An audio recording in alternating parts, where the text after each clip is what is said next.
I'm Karen Good. I'm the Executive Director at Elsewhere Studios here in Paonia. Thank you.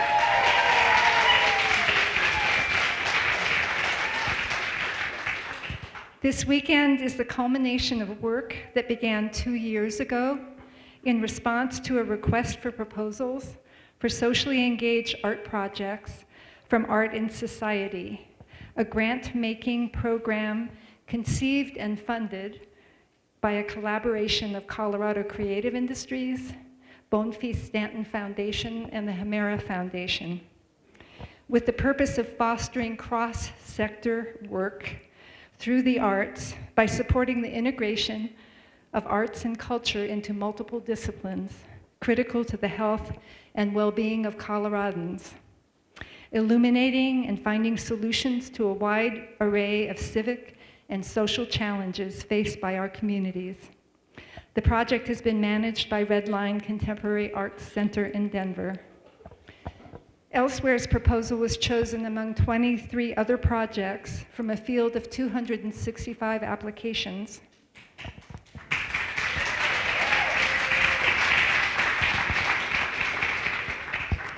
The project was designed to use socially engaged art practices to explore and address environmental, cultural, and socio-economic issues arising from the economic realities and climate change, and vital to preserving the natural world and the quality of life and sense of place in North Fork Valley. The project involved partnering with 5 local organizations: Western Slope Conservation Center, Citizens for a Healthy Community, Solar Energy International, Colorado Farm and Food Alliance, and North Fork Valley Creative Coalition. All organizations committed, each in their own way, to the resilience of the valley. The organizations participated on teams to plan the project, select the participating artists, and to plan this symposium. 4 artist projects were chosen from 42 applications. 2 projects by local artists, Clara Pena, and the team of Christine Palafax and Tanya Blacklight, which you will see tonight.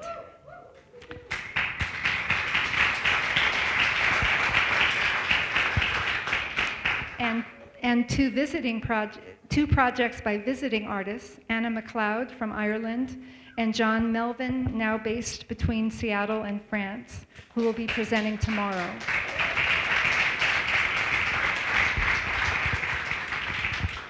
We are very grateful to our funders, Colorado Creative Industries, and Margaret Hunt is here, the Executive Director of Colorado Creative Industries, somewhere back there. Thank you, Margaret.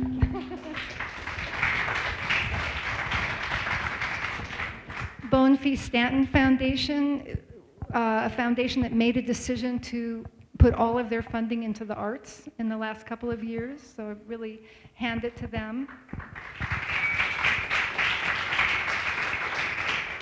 Hemera Foundation and the Ann Schutz Family Foundation. This symposium would not have been possible without our very generous sponsors. Please see the full list of sponsors in the program and let them know that you appreciate their support.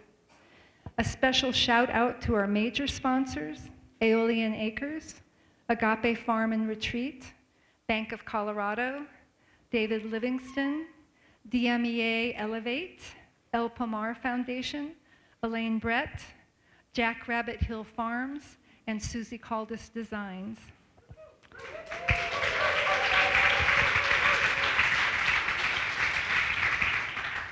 And also a thank you to Jim Brett for taking photos, Tony Soto for lights and sound, and Jay Canode for video recording this weekend's events.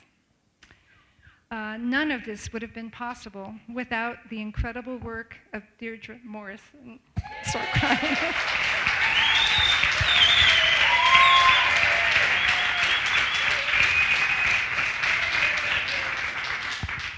Deirdre is our AmeriCorps Vista volunteer who directed this project. Her focused dedication, perseverance, and belief in this work has made this project and this weekend possible. A huge thank you to Deirdre.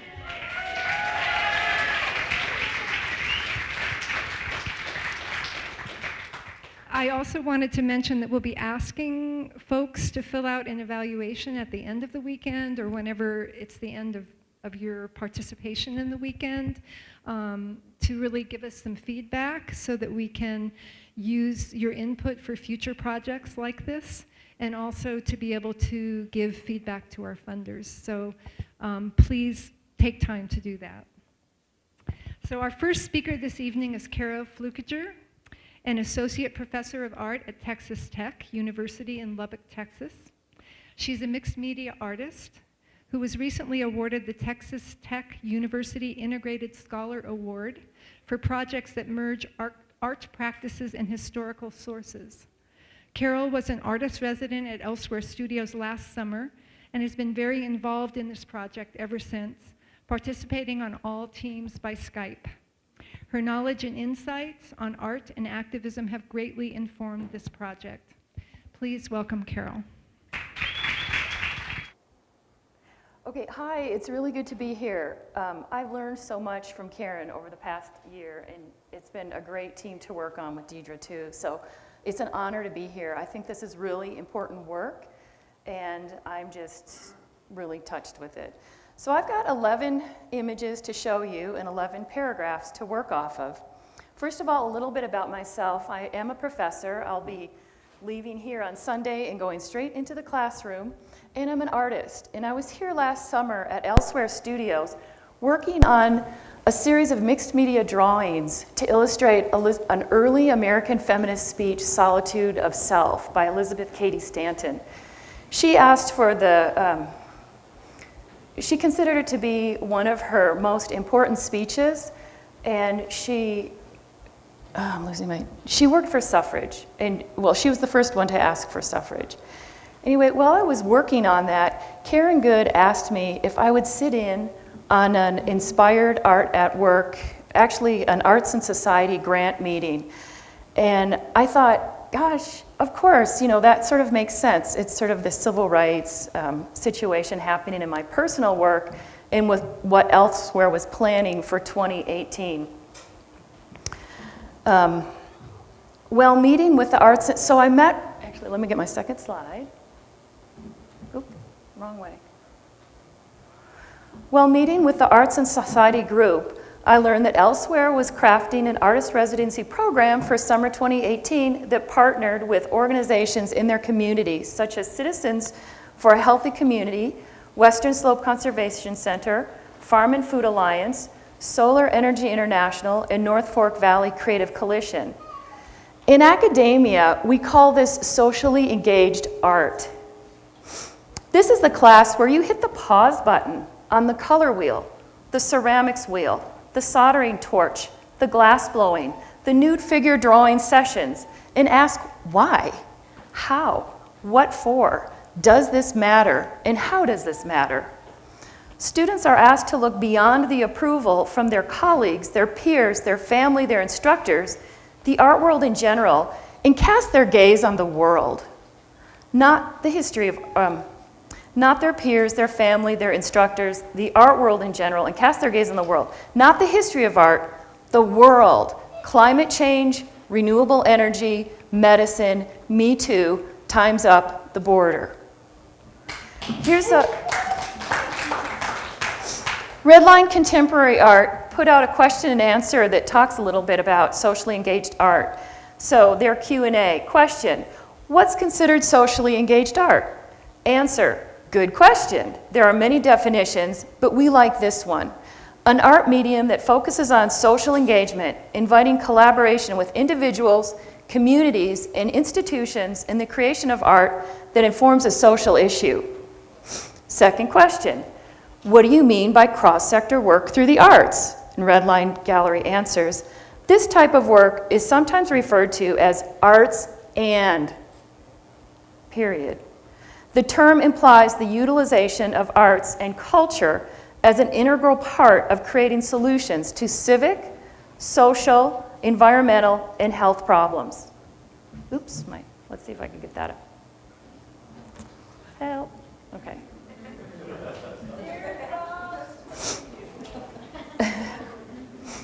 I'm staying on my...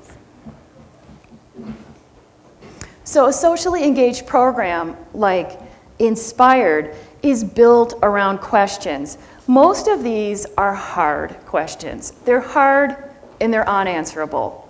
Questions that actually they can create angst in the artist, a type of writer's block. Honestly, these kind of questions go against my personal hardwiring. I want answers. I'm supposed to be a professor. I'm supposed to know things. So I get really anxious with these big world questions, and they're depressing. I mean, they're really hard questions. Question like, who gets to drink clean water? Is there such a thing as a healthy amount of screen time? Does a wall stop migration? And how does art respond to these questions? Partner with the materials that embody the physical aspect of the question. I think that was the right, yeah, okay. That was 3.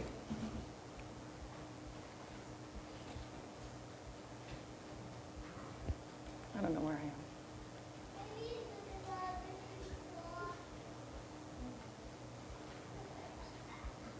Oh, well, I don't know where I am. Hang on, that's okay. Okay, we'll just keep going. Flashback to 2017. I'm counting paragraphs from the civil rights speech, Solitude of Self. It is June in Paonia, Colorado, and I'm upstairs at a desk with an open doorway that drops without a staircase down to a garden below. Each paragraph is gravity.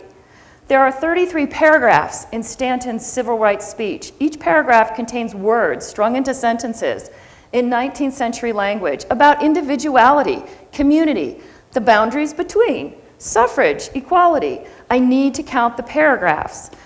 I need to count the paragraphs to help frame the words, to help me find the imagery. I circle the word friendless in paragraph 9 because it makes me smile. How many times have I had to hit the friend button on social media? Heroism is a word in paragraph 18. It bothers me. It seems useless.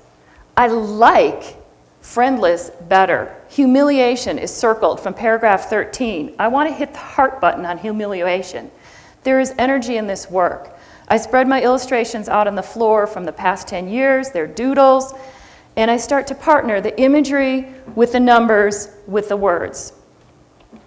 My colleagues in residence ask me, why, Carol, why are you doing that? Why are you partnering the civil rights speech with your artwork? And I thought, you know, that's a fair question. Why am I doing it? And quite frankly, I did not have an answer at the time. But I felt like I was living in, I felt like 2017 was a year filled with questions that just I couldn't answer or I couldn't seem to get a grip on. The 2016 USA presidential election, which was sandwiched between the Texas 2016 college campus conceal and carry policy and the 2017 global collection of women's marches, nasty women exhibitions, and an actual shooting and killing of a TTU campus officer by a student. Anger, sadness, apathy was disrupting my ability to focus and carry on as usual. I was interrupted, my routine crashed. So answers just seemed like, the way I was working, it just seemed like answers were, I don't know, it just seemed like coping was better than trying to find an answer, because finding an answer seemed too overwhelming. Let me see if I can, oh, that was for that paragraph.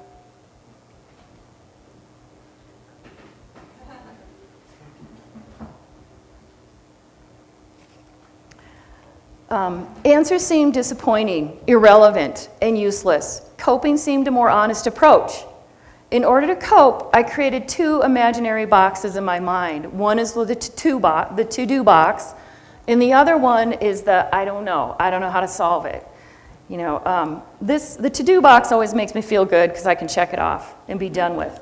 The I don't know how to solve it box was just getting bigger and bigger, and I added to that pile when my colleagues were like, why are you doing that? I don't know, it's in the I don't know box. I'm putting it in the mystery box. I'm an artist, I'm working intuitively. So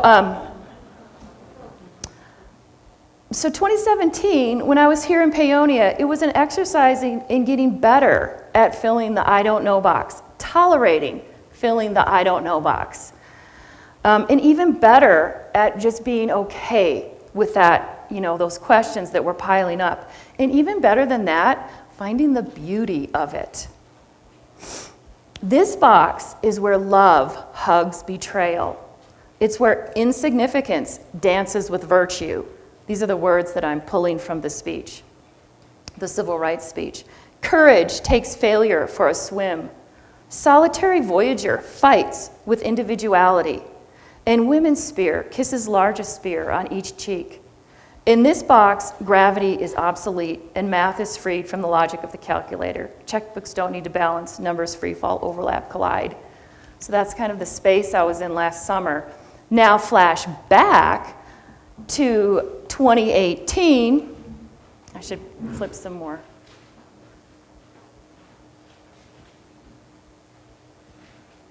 I got way off track with these slides. Okay. Flash forward to the present, 2018. I'm a professor at Texas Tech, and we're going to teach a class in the summer called Painting, Art at Work. And we're going to model it after the Inspired Art at Work project. I co-taught it with my colleague Guy Framou. It was 5 weeks. And we asked all of the students at the beginning of the semester to fill in the blank, art and question mark. What is your work working for? Who are you partnering with? What is your art and? And we modeled that by showing our own work. I have a series of workshops that partner with renewable energy, specifically solar power. So mine was art and renewable energy, solar power. My colleague Guy Framou is a figure painter, and she works with the health science department at Texas Tech, and she was partnering with medicine and intestines and the interior of the body. So we were partnering that, and then we brought the students up here for a week in July to visit and hear from the artists at this project, all selection teams. There's one team and 3 artists that were brought up for that field trip that we took. After the on-site visit and during the 5 weeks of the class, exercising, writing project statements, making their own work, students began to think about the possibilities of being an artist on a much more profound level. They were really thinking about ways they could engage with the community. And I think this is because as they were studying the Inspired Art at Work project, they were coming across all that language from the funding organizations. For example, we heard a little bit from Karen Good. The Arts in Society program grant states, the Arts in Society grant programs projects that engage arts organizations and artists as partners in illuminating and finding solutions to a wide array of civic and social challenges faced by our community. So they were hearing this kind of language. There's a legacy to this language. We can look back to the 20th century poet Muriel Rukeyser.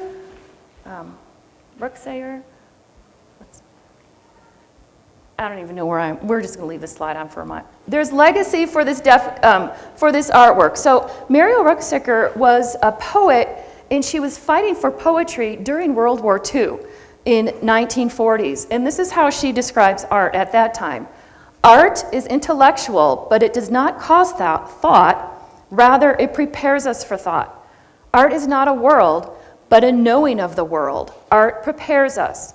Art is practiced by the artist and the audience. It is not a means to an end. And she goes on to say, now, when it is hard to hold for a moment the giant clusters of events that every day appear, it is time to remember this kind of art knowledge, which has forever been a way of reaching complexities of emotions and relationship. The attitude that is like the attitude of science, but with significant and beautiful distinction from these. The attitude that perhaps might equip our imaginations to deal with our lives. The attitude of poetry and art. And of course, when I read that, I was thinking of, trying to deal with my questions in my imaginary box. So I love that quote. Then students, the title of this talk I'm giving, Karen came up with that title, Avenues of Socially Engaged Art. And what we started doing is the students started thinking about avenues for socially engaged art less in terms of a physical place and more in terms of an imaginary mind map that each of us builds to help us locate how we can think and process the direction of our work. An avenue built out of the 11 attributes outlined by Animating Democracy, a program for Americans for the arts that fosters civic engagements. These attributes have been listed in each slide. There's 11 attributes. So when Elsewhere won that grant, they were going up against these types of words on the right. Oh, I guess those kinds of words were the ones that they're looking at. And I thought that was really powerful, so I'm going to read through them. Disruption, that's one of the attributes. In what ways does the work break away from established practices, either social or artistic? Commitment. What is evidenced of the commitment to civic engagement, community change, or justice? Communal meaning. In what ways does the work reflect purposeful relationship among stakeholders and participants? Cultural integrity. How have the artists and stakeholders explored the relationships of power privilege and cultural context within the process of making the work? Risk-taking. How does the work take risks of form, content, or medium? Emotional experience. In what ways does the work elicit emotional responses? Sensory experience. How does the work highlight or challenge sensory expectations? Openness. How does the work and its process offer multiple points of entry for people with varied expectations and aesthetic preferences? Coherence. Are artistic choices connected to an overarching intent? In what ways? Resourcefulness. How does the use of resources engage the audience's imagination and enhance their participation? Stickiness. Is the creative work part of an overall strategy addressing civic or social change that supports continued engagement on the issue? I mean, that's a lot of attributes. I mean, they're really listed a lot. I think you only have to pick, like, if you're going to compete, 3 or 4 of those. But I thought it was powerful to know that Animating Democracy is based out of Washington, D.C., and they're interested in how art ties into the democratic process and how it's part of it and how it animates the democratic process.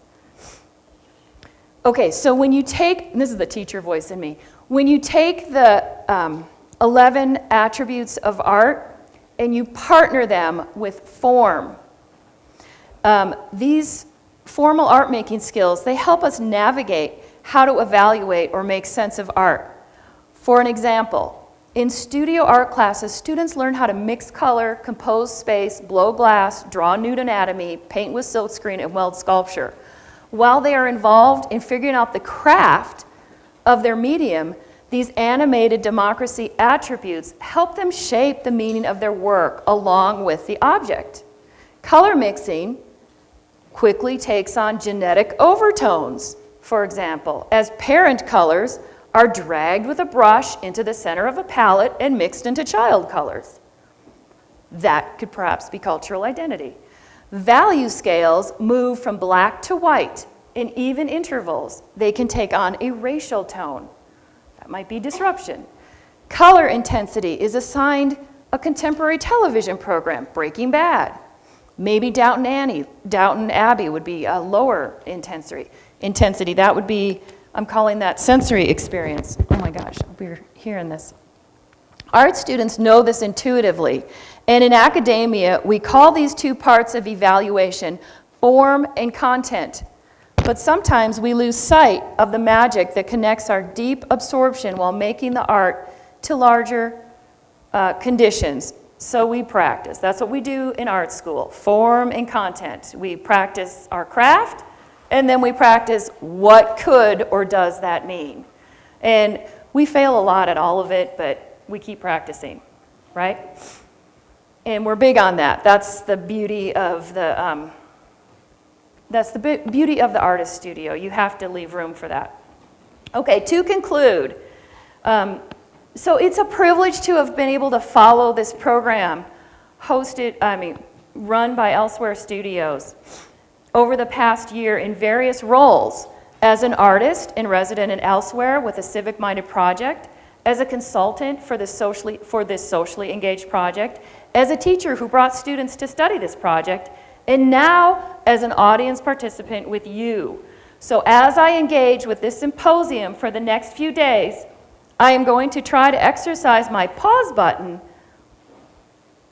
and listen without needing an immediate answer.